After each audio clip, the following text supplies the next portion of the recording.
2018 का एक शासनादेश है। उसमें ये लिखा हुआ है कि सामान्यतः जो हमारे पुराना आदेश था उसमें कृषि भूमि जो हमारी है उस पर फलदार वृक्षों के पातन के लिए और कार्रवाई के लिए उद्यान विभाग को अधिकृत किया हुआ था। 2018 में शासन ने एक आदेश किया है जिसमें कि उन्होंने इसको इस सीमा तक संशोधित किया कि जो हमारे राष्ट्रीय पार्क हैं यानी नेशनल पार्क्स हो गए, जैसे कि यहाँ पर भी एक राजा जी हमारा टाइगर रिजर्व है, इसके 2 किलोमीटर की परिधि जो है उनके क्षेत्रों में जो एरिया आएंगे वो तो कृषि भूमि में भी उसमें वन विभाग करेगा और अन्य जितने भी कृषि क्षेत्र हैं हमारे उनमें पूर्व की भांति जो है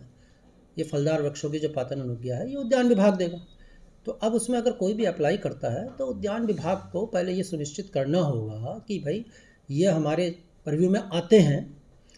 या वन विभाग ही है जिसको देना है। तो इसके लिए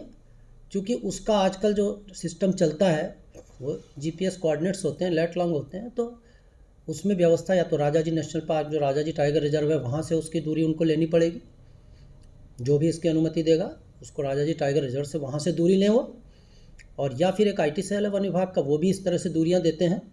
जो कि एग्जैक्टली होती हैं GPS के माध्यम से, तो वो लोग ले सकते हैं वहाँ से। तदनुसार फिर कार्रवाई होगी। अगर 2 किलोमीटर से बाहर का क्षेत्र है तो कृषि भूमि में फलदार वृक्षों की अनुज्ञा जो है उनके स्तर से दी जाएगी, उद्यान विभाग के स्तर से, और अगर इस तरह का क्षेत्र आता है तो वन विभाग के स्तर से दी जाएगी।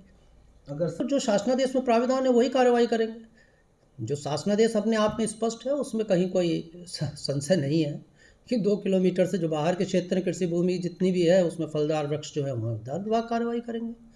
और 2 किलोमीटर से जो अंदर का आ रहा है हिस्सा जो है उसमें वन विभाग करेगा। वो स्वयं सब कुछ स्पष्ट है,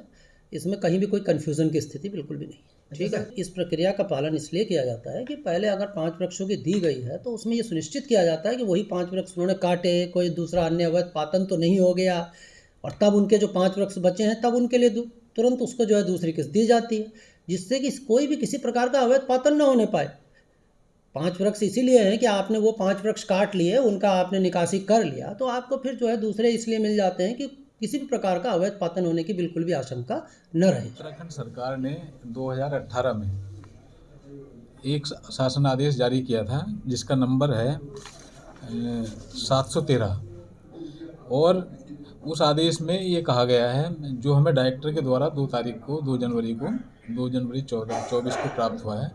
और डायरेक्टर ने कहा कि जो शासन आदेश है इसका पालन करते हुए आप जो है पातन अनुज्ञा जारी करेंगे। इस शासन आदेश में जो व्यवस्था दी गई है तो ये साफ कहा गया है कि राजा जी नेशनल पार्क या कॉर्बेट पार्क जो भी नेशनलाइज पार्क हैं उन पार्कों से 2 किलोमीटर की दूरी तक जो भी परमिशन दी जाएगी वो वन विभाग के द्वारा दी जाएगी, और जो यदि अवैध पातन होता है इस 2 किलोमीटर में भी या जनपद में भी कहीं पर भी तो उसमें प्रशमन की जो कार्रवाई है, जो कंपाउंड हम केस करते थे, निपटारा करते थे, FIR कर देते या दंड देते थे उसका, तो वो उसकी व्यवस्था भी जो है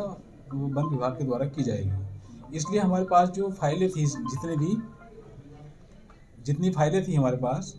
वो फाइलें हमने जो है संबंधित लाभार्थी को, जिसका भी पेड़ पातन की एप्लीकेशन थी, इंचार्ज के माध्यम से वापस की है कि आप जो है इस पे इस तरह का प्रमाण पत्र जिससे ये साबित होता हो कि ये जो स्थान है ये परिधि के बाहर है, 2 किलोमीटर की दूरी से बाहर है या अंदर है, ताकि इस पर उसकी सीमा के अनुसार अग्रिम कार्रवाई की जा सके। लेकिन सर जो वन विभाग है उसके लिए जो हमने चिट्ठी लिखी है उसका शासन आदेश जो हमें प्राप्त हुआ 2 तारीख को, उसको इंक्लूड करके हमने भेजा है उनको, तो उसके अनुरूप उनको कार्रवाई करनी चाहिए, वो भी कार्रवाई करेंगे। और जो नहीं है उस तरह का, अभी जैसा नेशनल कॉर्बेट की जो सीमा है उसका निर्धारण तो पार्क वाले ही बता सकते हैं, फॉरेस्ट वाले बता सकते हैं, हमें इसकी जानकारी नहीं है कहाँ तक है कहाँ तक नहीं है। अच्छा, अभी जो यदि ये रिपोर्ट मिल जाती है, क्योंकि उसमें सारी कार्रवाई कंप्लीट हो रखी है, जैसी रिपोर्ट मिलेगी हमको, हम उसके मैक्सिमम 1 या 2 दिन के अंदर जो है ना परमिशन जारी करेंगे।